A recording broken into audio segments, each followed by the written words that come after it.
तुष्टीकरण की राजनीति के माध्यम से वर्तमान की सरकार ने झारखंड पर और संथाल समाज पर एक अस्तित्व का संकट पैदा किया है।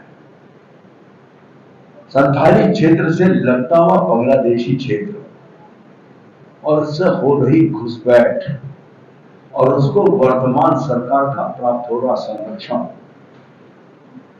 इस क्षेत्र की डेमोग्राफी को बदल रहा है। जमीन और जमीर दोनों की लूट ये बांग्लादेश से आए घुसपैठियों के माध्यम से हो रही है। लव जिहाद और लैंड जिहाद के माध्यम से इस झारखंड की पूरी संस्कृति को बदलने का एक संगठित प्रयास हो रहा है, इसमें मुझे कहने में कोई संकोच नहीं है।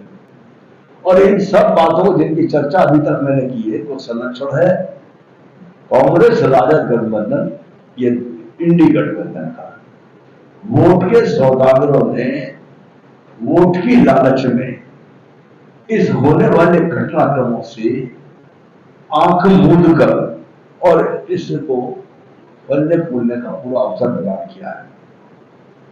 और अगर ये बात कही जाए तो इंडी गठबंधन ने घुसपैठियों के हाथ में संथाल क्षेत्र को गिरवी रखने का काम किया है। सबसे बड़ी बात, और मैं अपनी बात की पुष्टि में एक बात प्रमाण के तौर पर कहना चाहता हूं कि बांग्लादेश से आने वाले घुसपैठियों का राशन कार्ड, आधार कार्ड और वोटर आईडी किसके कारण से बनते हैं, कौन इसमें सहयोग कर रहा है? निश्चित है कि वर्तमान में झारखंड में जिनकी सरकार है, वर्तमान के चुनाव में जो इंडी गठबंधन हमारे सामने है, ये मिलकर इस प्रकार की परिस्थितियां पैदा कर रहे हैं और घुसपैठियों को इस देश का अप्रत्यक्ष नहीं तो अप्रत्यक्ष नागरिक बनाने का काम कर रहे हैं। जो दो क्रांति हुई थी, हुल और बुलबुलान, उनकी धरती को भ्रष्टाचारी और घुसपैठियों का जो अड्डा बनाने की कोशिश इंडी गठबंधन के लोगों की हो रही है। भाजपा इस बात पर संकल्पित है कि किसी कीमत पर उनका गठबंधन के आधार पर हम इस घुसपैठियों की और भ्रष्टाचार की धरती नहीं बनने देंगे, क्योंकि झारखंड के वीर क्रांतिकारियों बाबा बिरसा मुंडा जी और सिद्धू कानून ने महाजनी प्रथा के खिलाफ चुनाव संघर्ष किया था, अंग्रेजों के खिलाफ संघर्ष किया था। आज उनकी धरती इस स्थिति पर आ जाए, शायद जो भी उनके अनुयायी है उनके लिए उचित नहीं है। 14 सीटें हम जीतेंगे, इस संकल्प के साथ हम काम कर रहे हैं और जो परिस्थिति अब तक हमारे सामने, हमें उसमें कोई संदेह नहीं करना है। एक बात और कहना चाहते हैं, इस 14 सीट के बाद वर्तमान की झारखंड सरकार में झगड़े शुरू होंगे, लूट शुरू होंगे। हेमंत जी जेल में, चौधरी जी सत्ता में और कल्पना सोरेन सत्ता के रास्ते में। इसमें से जो संघर्ष उठेगा वो संघर्ष झारखंड को एक ईमानदार सरकार का रास्ता प्रशस्त करेगा, विकास से युक्त सरकार का रास्ता प्रशस्त करेगा। जब लालू यादव जी भ्रष्टाचार में गए तो राबड़ी देवी ने सत्ता संभाली।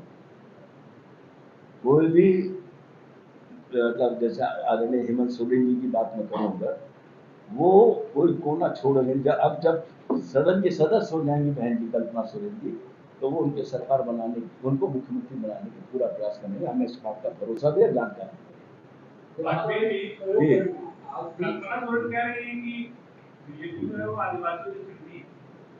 आदिवासियों से चिढ़ते।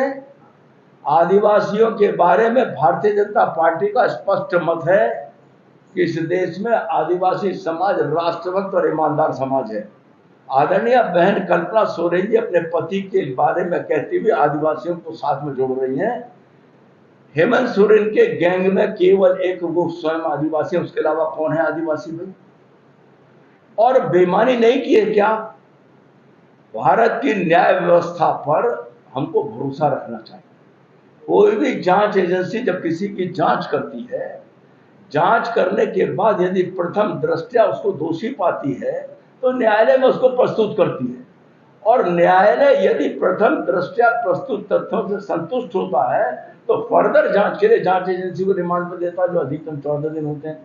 उसके बाद उसको जुडिशियल कस्टडी यानी न्यायिक अभिरक्षा में भेजना है। तब अगर प्रथम दृष्टया अपराधी ना होते तो उनको न्यायालय वहीं से घर छोड़कर घर भेज देता।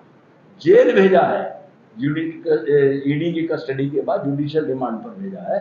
और इसके अलावा भी एक बात कहना चाहता हूं, कितनी जगह जमानत की कोशिश हो चुकी, उनको जमानत नहीं मिली।